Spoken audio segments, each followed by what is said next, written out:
Le gustaría que su retrato hablara. Les invitamos a que compartan con nosotros este espacio Retrato Hablado. Bueno, y Willy, se han perdido tantas cosas tradicionales. Yo recuerdo, por ejemplo, y entiendo que ustedes recordarán los delicados, los pancitos pequeñitos y duros, ¿no es cierto? Yo recuerdo los elaboraba doña Clarita Narváez, justamente aquí al lado del molino, la casa todavía la tienen ahí. Y doña Clarita hacía el pan de leche, el típico pan de leche, que se lo vendía en Cristóbal Colón. Inclusive nosotros sabíamos acompañar a sus hijos en unos carritos de madera llevando los canastos, ¿no? O sea, y no se utilizaba todavía la Panamericana, sino la carretera vieja por el canal, por Santa Rosa, ¿no es cierto? Entonces, por ejemplo, a mí me recuerda muchísimo cómo ella hacía con mucha habilidad y con mucho conocimiento estos pancitos pequeñitos, los delicados, y especialmente el pan de leche, que lo hacía tan exquisito. Y lógicamente doña Clarita, yo tengo muchos recuerdos de ello por la amistad y la vecindad que teníamos, pues porque ella nos compartía pues a la vecindad y nosotros le íbamos a ayudar como muchachos a hacer las cosas.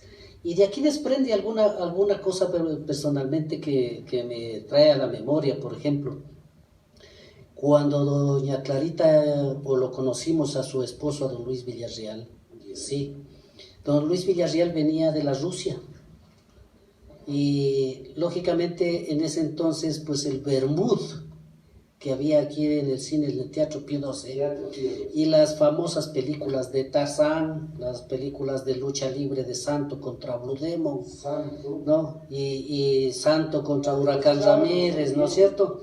Me llevó bastante a recordar a Walter Villarreal, ¿sí? Porque Walter Villarreal era un hombre habilidoso, especialmente ya en lo que hoy es su profesión de la pintura, ¿sí? Entonces Walter recibió una cámara que le trajo el papá, una cámara para proyectar filminas, y Walter hizo una especie de teatro en un cuartito de su casa y nos invitaba a toda la juventud, a todos los niños que vivíamos acá en el sector, y la entrada era la mitad de un caramelo. Esa era la entrada. Entonces, claro, era una entrada simbólica porque prácticamente esos caramelitos luego nos los devolvía prácticamente entregándonos a todos los muchachos que íbamos a esas funciones. Y era interesantísimo cómo se llevaban este tipo de programaciones, porque él ya creaba las filminas bajo sus dibujos. Es decir, ya hacía sus escenas con la finalidad de darnos una complacencia a los muchachos. A lo complemento, claro.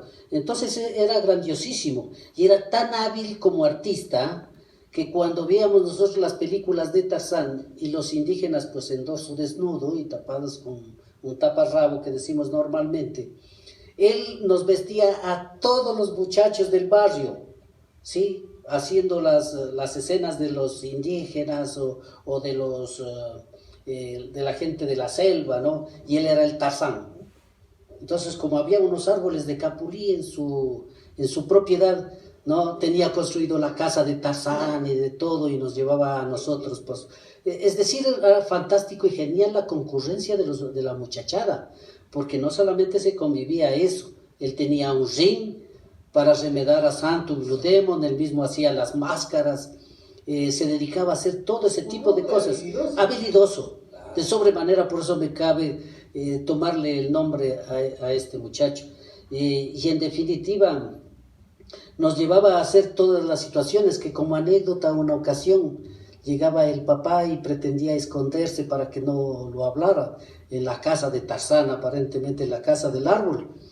Y para disculparse con el papá le dice: papi, aguanta, te voy a demostrar que el perro sabe volar en el cable, ¿no? Y lo pone así, lo amarra las patitas al perro y el perro se cayó no al suelo, pues. Entonces, o sea, era un hombre ingenioso.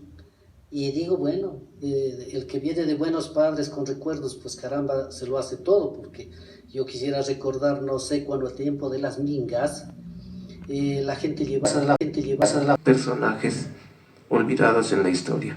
Y el objetivo principal de este programa es ese: visibilizar lo que no hemos visibilizado. A veces nos quedamos solo en el esnovismo de los nombres y los apellidos rimbombantes, sin tomar en cuenta que, como dicen, la historia la hace el pueblo mismo.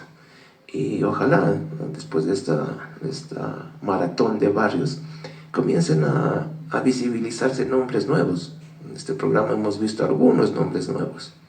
Y sobre todo un saludo muy grande para mi querido Walter Ramiro Villarreal. Es un nacido oyente de Folcloreando, con su creatividad tan loca que tiene, ¿no?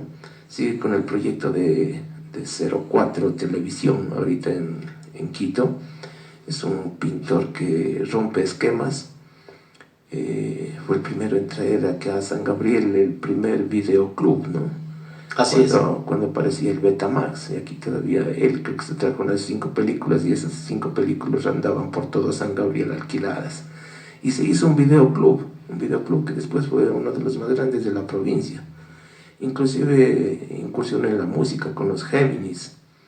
Y también me acuerdo justo de lo que dice que él sabía hacer esto de Tarzán y todo. Entiendo por qué en los años 90, junto a Betty Chulde, hicieron un equipo de teatro y dramatizaban y filmaron en esa época con esas cámaras que tocaba cargarlas al hombro, algunas leyendas propias de acá de San Gabriel. Ojalá algún momento podamos tenerlo acá a Walter. Hemos conversado vía telefónica y sí, ojalá podamos tenerlo, porque también es una institución dentro de lo que es la identidad cultural de Montúfar, ¿no? Saludamos a Walter, sabemos que está conectado con nosotros y hacemos el compromiso para ir visibilizando nuevos personajes, nuevos hechos y sobre todo valorar lo que somos nosotros. Seguimos. Sí, mi Willy. En nuestro espacio cultural de 04 Televisión de Ecuador tenemos la oportunidad de presentar a los valores del arte, la plástica, la cultura, las letras de Ecuador. Bienvenidos a nuestra programación.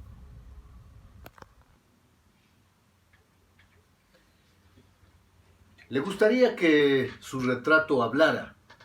Les invitamos a que compartan con nosotros este espacio Retrato Hablado por 04 Televisión de Ecuador.